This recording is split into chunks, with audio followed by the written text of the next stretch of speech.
Ich wohne bekanntlich seit 25 Jahren nicht mehr in Deutschland und deswegen fragen mich viele Mandanten, was ich von der Wahl halte, die jetzt am Sonntag stattfinden wird, die Bundestagswahl, und was so meine Perspektive als Outsider auf das ganze politische Geschehen in Deutschland ist. Nun, ich muss dir sagen, ich werde nicht wählen bei der Wahl. Ich habe noch nie in Deutschland gewählt. Wie gesagt, ich habe vor 25 Jahren Deutschland verlassen. Ich habe noch die deutsche Staatsbürgerschaft. Ich dürfte also noch wählen, aber ich bin hier konsequenter Nichtwähler. Nicht, weil ich denke, dass die Demokratie nicht gut ist und nicht, weil ich denke, dass es sich nicht lohnt, die demokratische Grundordnung zu verteidigen. Ich glaube aber grundsätzlich, dass es völlig egal ist, welche Partei gewinnt, wer hier am Ende an die Macht kommt. Es wird sich ohnehin nichts ändern. Das ist nicht nur meine Meinung, diese Wahl, das war schon immer meine Meinung. Ich halte es für völlig überzogen, wenn manche Leute hier von einer Schicksalswahl sprechen und dass es auf diese Wahl besonders ankommt. Für mich sind die politischen Parteien, die im Bundestag sind, wie die Bundesliga. Natürlich, sie spielen alle gegeneinander, aber am Ende sitzen alle an einem großen Tisch, machen die Regeln gemeinsam und sind alle Insider. Wer auch immer an diesem Tisch sitzt, der muss sich so verhalten haben, dass er überhaupt mal an diesen Tisch kommt. Und das schaffen nur Leute, die tatsächlich Insider sind. Genau, das gilt natürlich auch für die AfD. Die AfD, das ist für mich heute, was die Grünen in den 80er Jahren waren und die Linken vielleicht in den 90er Jahren. Erinnern wir uns dran, bei den Grünen, viele wichtige Figuren der Grünen haben Terroristen unterstützt, nämlich die Rote Armee-Fraktion.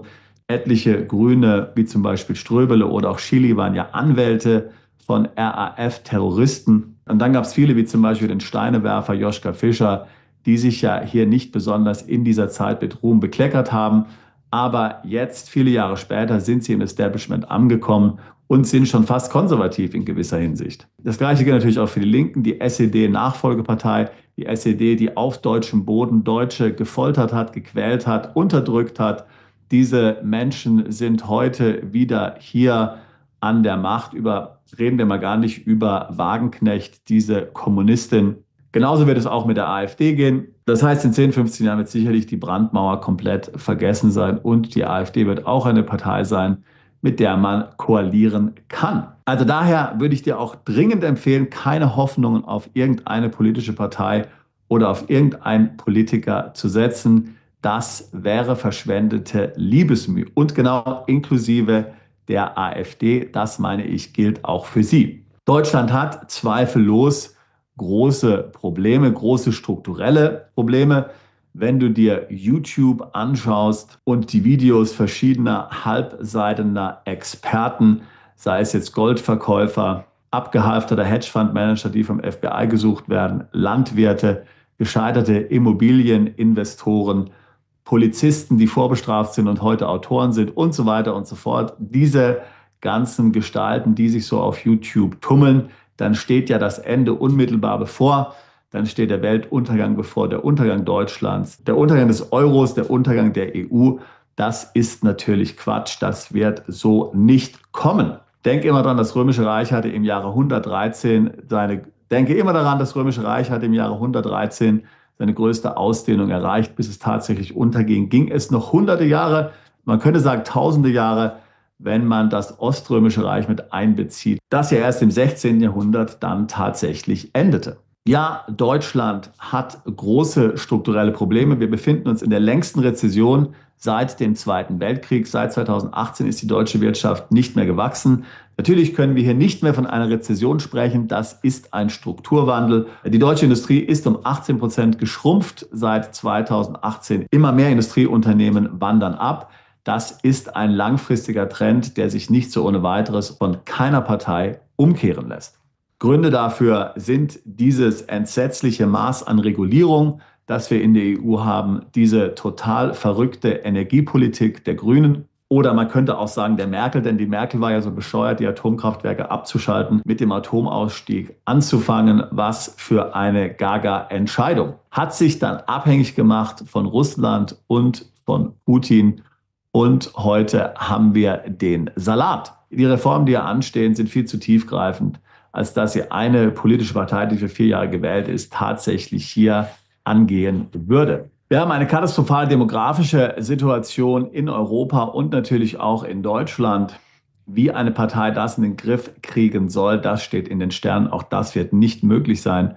Spätestens in 10 Jahren wird es hier zu Verteilungskämpfen kommen, wenn tatsächlich dann die Babyboomer alle im Ruhestand sind. Denn wer wird die Renten bezahlen und wer wird den Babyboomern dann den Popo abwischen, wenn sie im Pflegeheim landen? Das sind unlösbare Fragen. Sicherlich Deutschland kann Schulden machen. Entgegen jener Unkenrufe aus YouTube hat Deutschland im Vergleich zu anderen Staaten sehr wenige Schulden. Die Verschuldung im Verhältnis zum Bruttoinlandsprodukt beträgt gerade mal 60% in Deutschland. In Japan sind es 270%. Und dort geht auch die Welt nicht unter. Also all jene, die hier schwallen von wegen, die Verschuldung sei so groß und das würde zu Enteignungen führen, nun, die haben, denke ich, keine Ahnung. Es führt aber zu anderen Problemen. Und das können wir auch in Japan sehen, 55% Einkommensteuer im Spitzensteuersatz, 50% Erbschaftssteuer und sehr geringe Freibeträge. Das könnte natürlich auch in Deutschland blühen. Ein anderes Problem in Deutschland ist der völlig krasse, überzogene Sozialstaat. 3 Millionen kerngesunde Bürger bekommen Bürgergeld, faulenzen, lassen sich die Sonne auf den Bauch scheinen, genießen den Freizeitpark Deutschland. Aber wer wird dagegen vorgehen? Wo ist ein Politiker wie Trump zum Beispiel in Deutschland, der einfach von heute auf morgen dieses Bürgergeld abstellen wird? Nun, rechtlich würde das schon mal gar nicht funktionieren, denn die deutsche Politik, das politische System in Deutschland ist auf Konsens ausgerichtet, Balance of Power, wie man so schön sagt. Da gibt es niemanden, der so viel Macht hat wie ein amerikanischer Präsident oder auch ein französischer Präsident übrigens, der einfach mal das Parlament auflösen kann. Das heißt, sich lähmende Koalitionen werden hier versuchen, Reformchen um Reformchen durchzubringen, aber das wird die langfristigen Probleme Deutschlands nicht lösen. Wie gesagt, keine Partei kann das, keine Koalition kann das. Sicherlich ist irgendwann hier eine größere Wirtschaftskrise zu erwarten. Es ist ja wieder mal eine fällig, so ein richtiger Finanzcrash, wo alles in den Keller rasselt. Aber wie gesagt, Deutschland hat hier noch sehr viel Spiel nach oben, kann sich hier noch sehr viel Geld leihen. Damit kann man dann Probleme eben auf die lange Bank schieben. Dadurch, dass so viele in den Ruhestand gehen, ist auch das Thema Arbeitslosigkeit gar nicht so ein großes Problem momentan.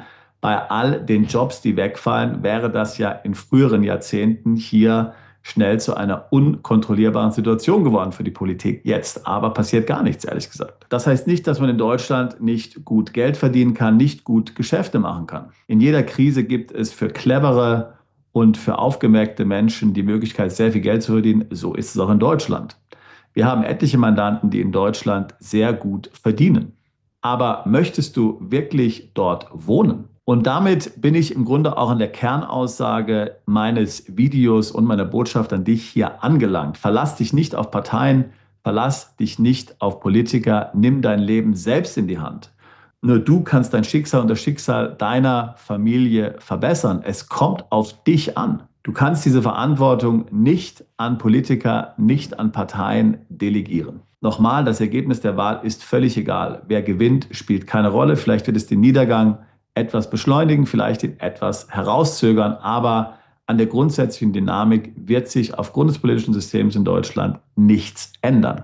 Das heißt, du kannst im Grunde genommen genauso apolitisch sein wie ich. Deine Stimme macht keinen Unterschied. Was einen Unterschied macht aber, ist, was du mit deinem Leben machst, welche Skills du dir aneignest, welche Fähigkeiten, wie du dich weiterbildest. Bekommst du deine Bildung, vor allen Dingen deine finanzielle Bildung und deine wirtschaftliche Bildung von Gestalten, wie ich sie vorhin erwähnt habe, hier auf YouTube? Oder beschäftigst du dich tatsächlich mit deiner Weiterbildung? Weißt du, dass das etwas ist, was extrem wichtig ist, um deine finanzielle Position zu verbessern? Lernst du vielleicht zu traden? Lernst du vielleicht ein Business zu machen?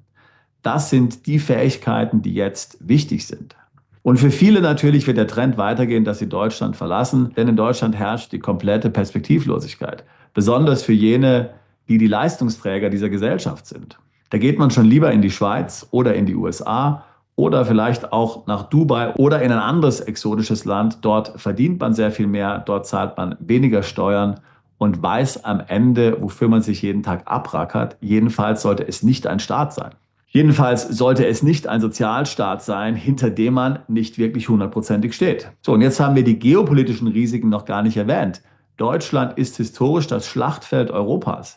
Selbst wenn wir keinen Krieg wollen mit Russland, selbst wenn wir uns komplett raushalten, wenn hier irgendeiner unserer osteuropäischen Nachbarn verrückt spielt und Putin zum Beispiel den Krieg erklärt oder angreift oder sowas, dann steckt Deutschland im Krieg drin. Deutschland ist die logistische Drehscheibe für einen Krieg in Osteuropa, selbst wenn wir kein Interesse an diesem Krieg haben. Das war zum Beispiel im Dreißigjährigen Krieg so. Da ging es eigentlich gar nicht um deutsche Interessen, aber der Krieg wurde auf deutschem Boden ausgefochten.